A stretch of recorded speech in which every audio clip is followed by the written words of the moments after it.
या नारपार आणि पलीकडे जाणारं जे पाणी आहे या संदर्भामध्ये तुम्हाला कल्पना असेल की मी विरोधी पक्षात असताना आम्ही सगळे वेलमध्ये बसून जे आहे सत्याग्रह केला होता. तर याच की माझं असं म्हणणं आहे की तापी नदीचं जे पाणी येत आहे त्याच्यातले जळगावला 99 TMC पाणी आम्ही अजून घेऊ शकलो नाही म्हणून ते पलीकडे जात आहे. अधिक नारपार या सगळ्या गोदावरी खोऱ्यामध्ये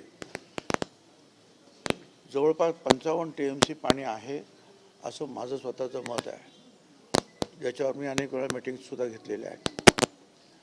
आता हे पाणी आणण्यासाठी उचलण्यासाठी खूप पैसा लागतो, हे बरोबर आहे. म्हणून मी वारंवार सांगितलं आहे की ज्याप्रमाणे मला वाटतं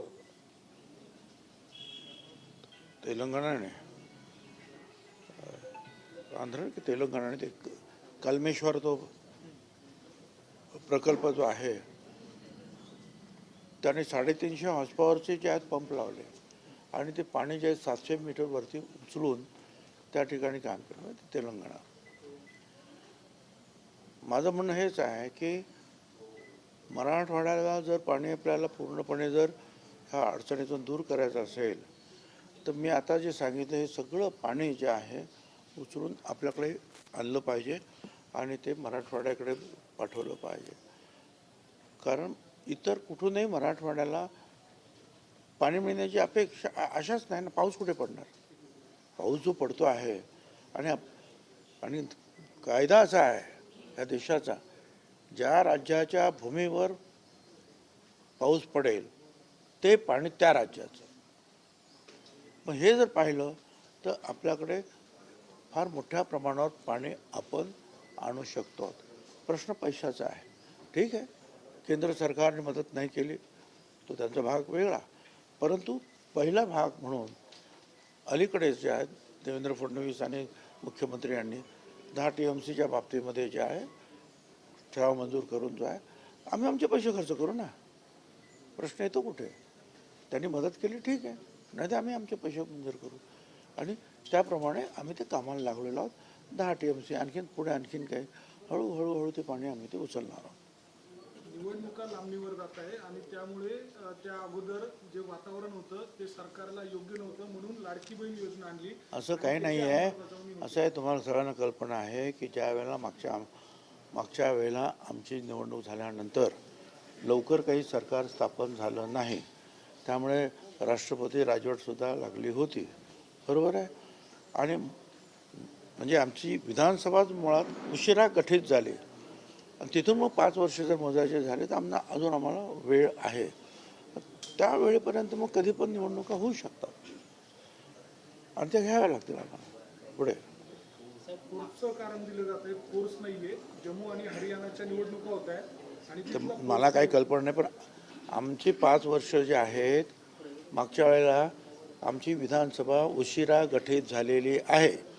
सरकार उशिरा स्थापन झालं आणि तिथून 5 वर्षाची आहे ती मुदत असते आमच्या विधानसभेची आमदारकीची. साहेब, लोकसभा निवडणुकीनंतर सरकारला लाडकी बहीण आठवली अशा पद्धतीचं विरोधकांनी. ठीक आहे, आता विरोधक ते बोलणारच ना. ते काय आमची स्तुती करणार का? म्हणून तर ते विरोधक आपण म्हणतो आहोत ना. विरोधकांचं काम आहे कुठच्याही सरकारचं कुठच्याही कृतीवर जे आहे आक्षेप घेणं, विरोध करणं हे त्यांचं काम आहे, ते करू दे. परंतु आपल्याला कल्पना आल्या आता की आतापर्यंत जो 3,500 कोटीचा बटवारा झालेला आहे.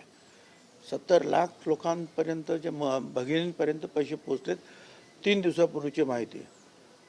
1,35,00,000 भगिनी अप्रूव्ड झालेल्या आहेत, मंजूर केलेल्या आहेत.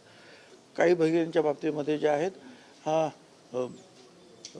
आधार कार्ड आणि बँक खातं याचं काही जुळवाजुळव होत नाही. ती सुद्धा जे आहे कलेक्टर आणि त्यांचे सगळे रेव्हन्यूचे सगळे अधिकारी आणि आम्ही सुद्धा आमचे कार्यकर्ते ते मिळून जे आहे आम्ही हा सगळा प्रश्न जो आहे ज्यांचे आधार कार्ड जुळत नाहीत त्यांच्यावर अर्ध्यापेक्षा जास्त आम्ही प्रगती केली आहे. तक्रारी येत आहेत की ज्या महिलांच्या बँक खात्यात पैसे जमा झाले बँकेने आपोआप पैसे कमी कट करून घेतले, काही चार्जेस लावून, अशा देखील तक्रारी नाही तो त्या काय तक्रारी माझ्याकडे तक्रारी अशा काय आलेल्या नाहीत अजून. काय आमचं काम आहे त्या भगिनीला पैसे देणं. त्या भगिनीला मी 3,000 रुपये दिलेले आहेत.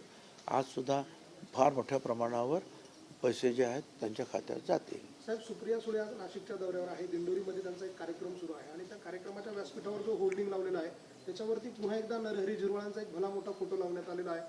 कसं बघताय? आता कदाचित नरहरी झिरवळ जे आहेत हे विधानसभेचे आतासुद्धा उपसभापती आहेत. त्यांचा सन्मान ठेवण्यासाठी कदाचित तो फोटो लावला असेल.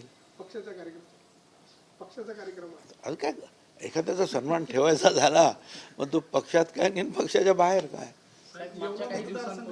येवला मतदारसंघ तुम्ही सोडणार अशा स्वरूपाची चर्चा विरोधकांकडनं केली जाते.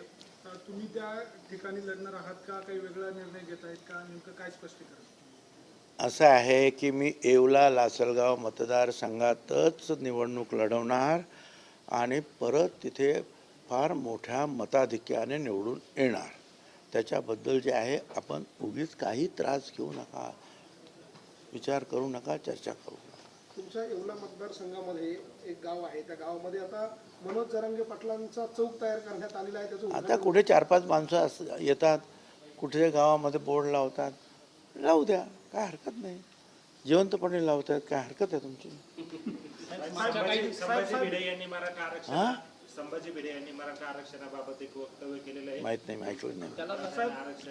मराठ्यांना आरक्षणाची गरज काय, त्यांना उभा देश चालवायचा आहे. माहित महायुतीचा चेहरा, मुख्यमंत्री पदाचा महायुतीचा चेहरा कोण असायला पाहिजे?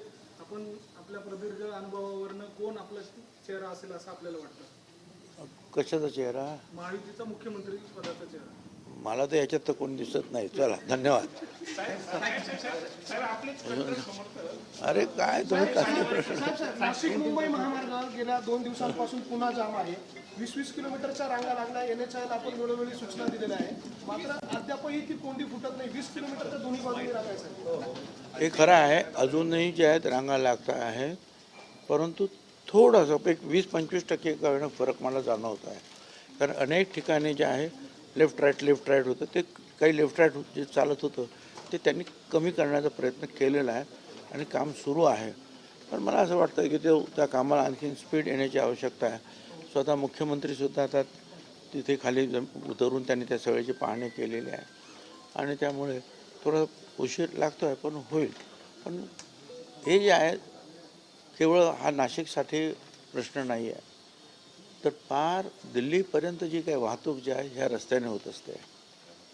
त्याच्यामुळे जे आहे या रस्त्यावर जास्तीत जास्त लवकरात लवकर जे आहे योग्य रीतीने दुरुस्त होणं गरजेचं आहे. त्यासाठी प्रयत्न सुरू आहे. साहेब, तुमचे कट्टर समर्थक असलेले गणेश आडीवरेकरांनी शिंदे गटात प्रवेश केला होता मुंबईला. बरं, पुढं साहेब, नवपालिकांच्या मतदारसंघात अजित पवारांचा कार्यक्रम होतोय. मागं महायुतीने त्यांना महायुतीत घेण्यास नकार दिला होता. आता कार्यक्रम होतोय. बरं, पुढे